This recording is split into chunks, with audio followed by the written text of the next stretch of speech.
Bonjour à tous.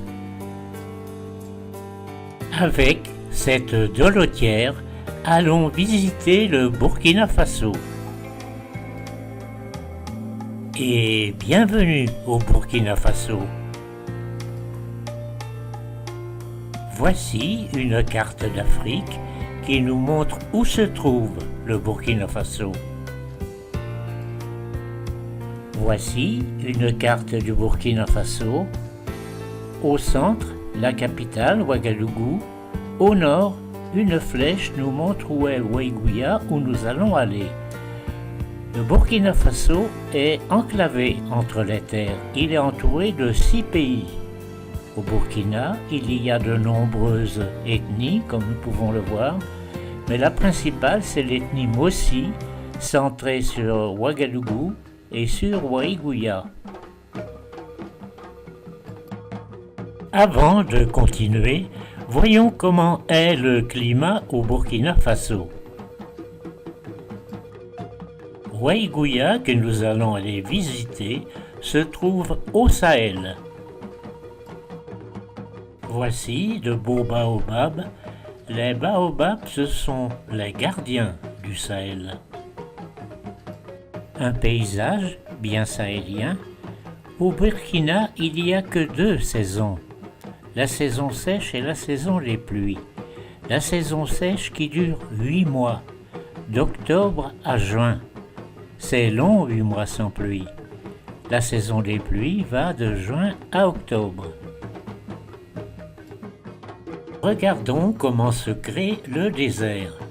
Là où il n'y a plus de végétaux, herbes ou arbustes, l'harmattan a emporté la terre, cette terre qui vient jusque chez nous, en Europe. Il ne reste souvent plus que de la latérite, comme nous pouvons le voir ici. Le grand barrage de Ouaïgouya est presque vide dès le mois de février.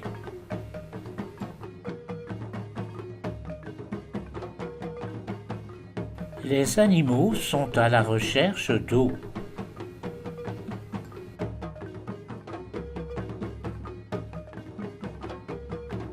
Dans le nord, au Sahel, les animaux qui n'ont pratiquement plus à boire, certains meurent de soif à cette époque.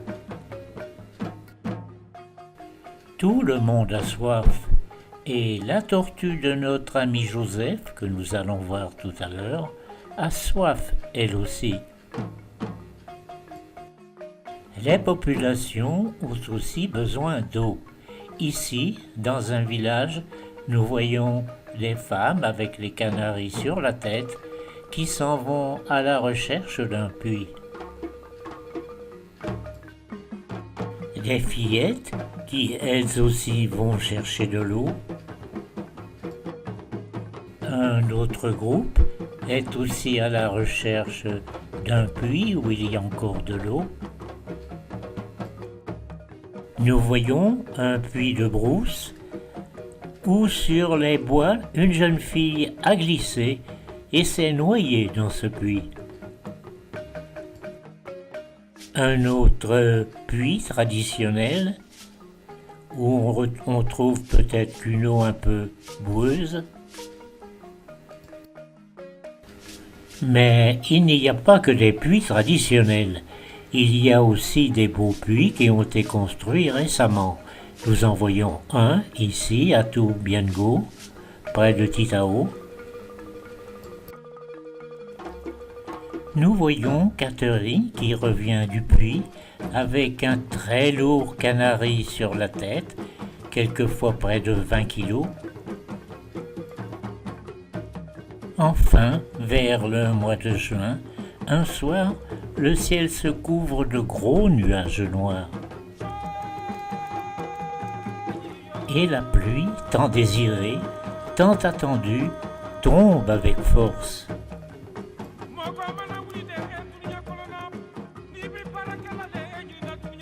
Alors, les barrages se remplissent. Le barrage de Ouaïgouya, que nous avons vu tout à l'heure, est presque plein. Ici, le barrage de Tolo s'est rempli aussi. Et avec toutes ces pluies, on passe comme on peut.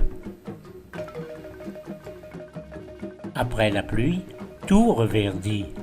Regardez le baobab, comme nous en avons vu tout à l'heure.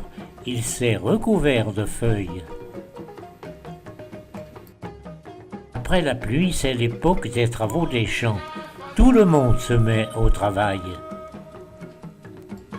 Nous voyons un jeune garçon qui, avec sa daba, pioche autour des pieds de mine. Un villageois qui ici est en train de sarcler les arachides.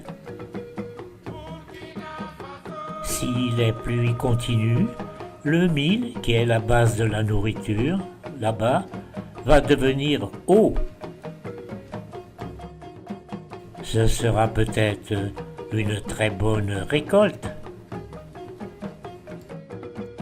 Mais si les pluies cessent, le mil va sécher sur pied comme ici. Alors, les greniers resteront vides. Ce sera peut-être encore une famine. Pour essayer d'avoir encore à manger pendant la saison sèche, les femmes font du maraîchage, comme ici. Et l'une de celles-ci, sa fille, est toute fière de nous montrer le beau légume qu'elle a obtenu. Une culture près du barrage, et ce paysan regarde ses légumes d'un air un peu dubitatif. Maintenant, allons voir comment vivent les Peuls qui sont les éleveurs du Sahel. Ici, un troupeau, près de Bossomnoé, un grenier chez les Peuls. Ce grenier est sur pilotis pour éviter que les rongeurs aillent détériorer les récoltes. Nous sommes toujours à Bossomnoé et une femme nous offre gentiment une jarre de lait, car les Peuls utilisent beaucoup le lait. Un peu plus loin, vers Solé, un groupe de femmes Peuls est venu nous accueillir, remarquer leurs bijoux, leurs coiffures aussi. Un gros plan sur cette belle femme Peul.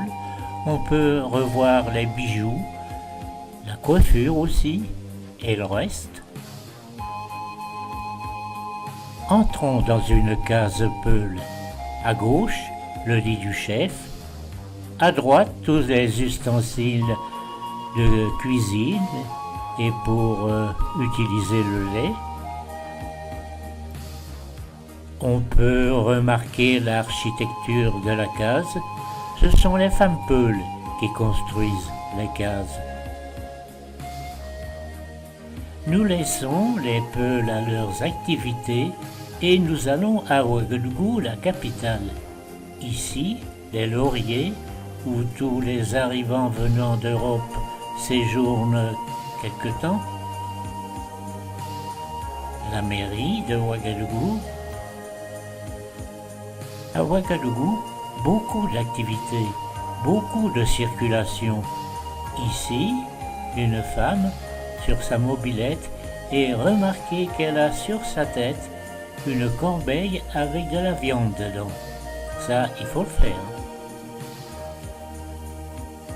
Une très belle jeune fille burkinabé va nous emmener visiter un peu le marché, voir un peu les activités artisanales. Beau sourire de cette fillette.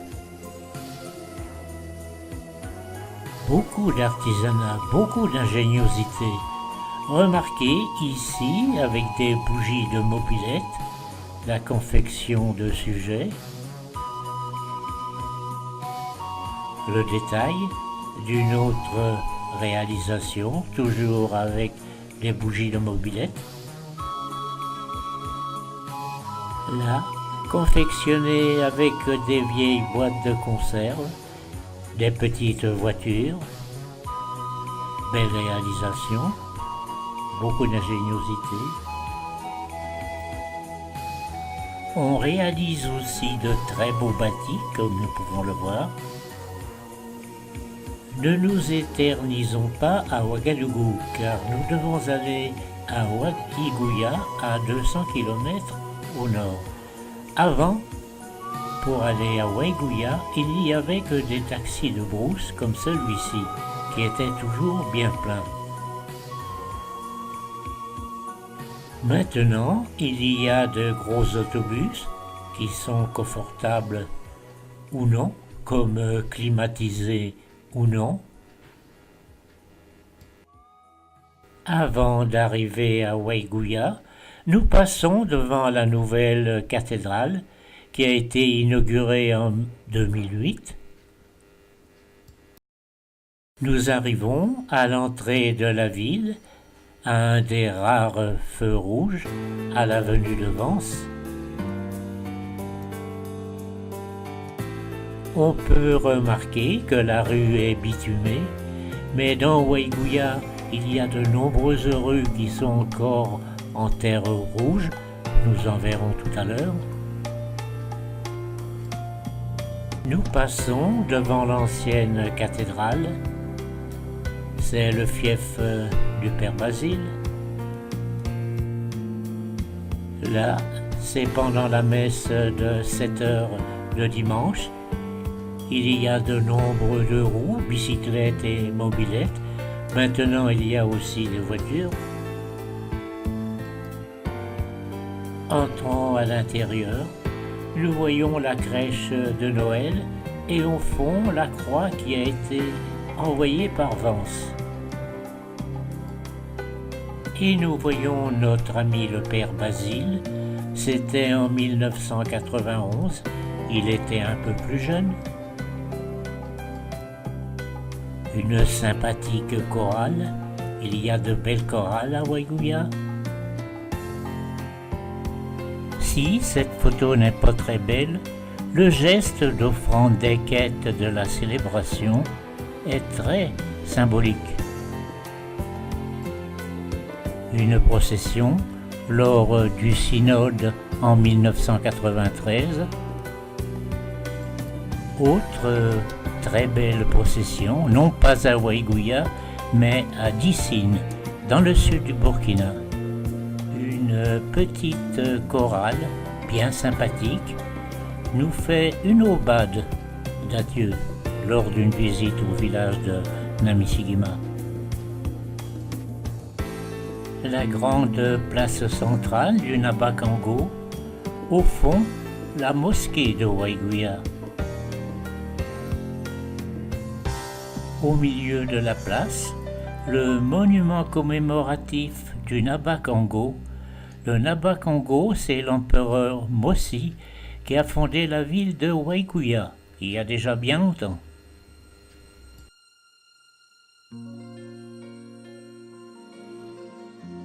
Une petite visite à l'hôpital de Ouagouya, une photo qui est assez ancienne, il s'est un peu modernisé. Nous voyons une maman, une autre maman avec son bébé. Remarquez que si la maman est noire, le petit garçon est blanc. Les enfants naissent blancs au Burkina. Toujours à l'hôpital, une fillette qui a l'air bien malade. Nous laissons l'hôpital et nous allons visiter le marché de Ouagouya qui est très accueillant et très actif. Tout autour du marché, c'est le marché par terre. Visitons un peu ce marché, il y a beaucoup de choses à voir. Une marchande, bien souriante, bien accueillante. Nous continuons notre visite du marché. Là, c'est le coin des légumes, des ignames, je crois. Ici, de beaux légumes frais, des carottes et salades qui viennent du barrage tout proche. Nous allons aller le voir. Voici les maraîchages près du barrage, de beaux choux, des pommes de terre aussi, je crois.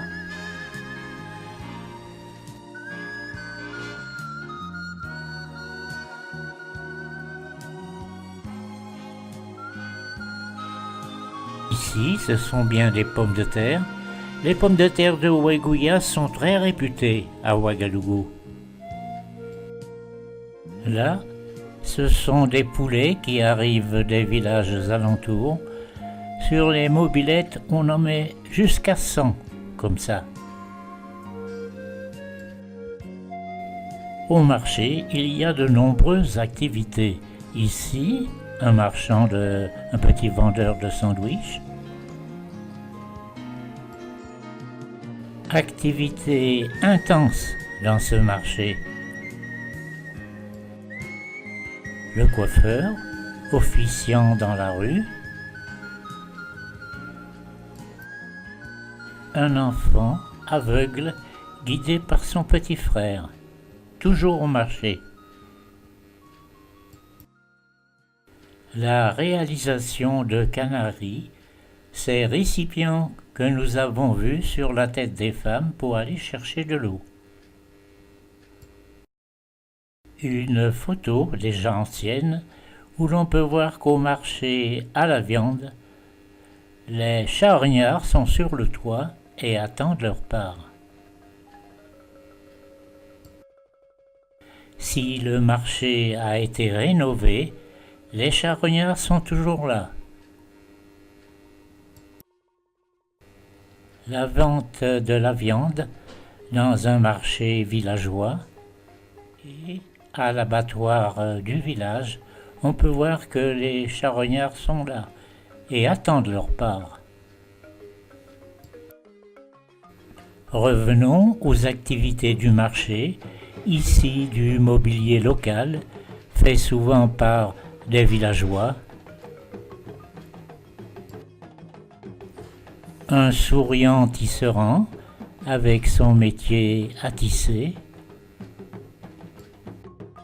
Ici, nous pouvons voir le détail du tissage avec le passage des navettes. C'est ingénieux. Voilà, nous quittons le marché par une rue très animée. Je vous laisse regarder, il y a beaucoup de choses à voir dans cette rue. Il y a des animaux, des artisans, des petits marchands. Une des plaies de l'Afrique, de Weguia en particulier, ce sont tous ces sacs de plastique noir servant à faire des emballages et que le vent emporte un peu partout. On essaie bien de les ramasser, mais c'est très difficile. Nous voyons notre ami Moussa qui nous montre un de ces sacs de plastique noir. Nous terminons la première partie de notre diaporama avec ces charmantes danseuses de la Maison des Jeunes de Weguia. Voilà, merci de votre attention et peut-être à tout à l'heure. Merci.